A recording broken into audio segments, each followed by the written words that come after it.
నిరంతరం నీళ్లతో కలకల్లాడేటువంటి check డ్యాంలతోని, intermediate డ్యాంలతోని, Kaleshwaram నీళ్లతోని కలకల్లాడుతూ ఉంటుంది అని చెప్పినా దాన్ని చూసిన కండ్లార ప్రజలు గత 5 ఏళ్ళు 6 ఏళ్ళు. రెండవ జలధార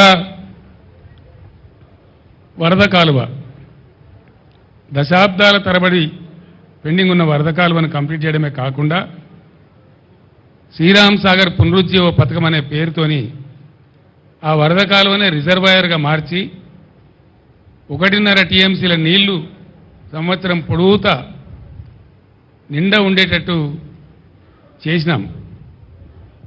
అదొక సజీవ జలధార.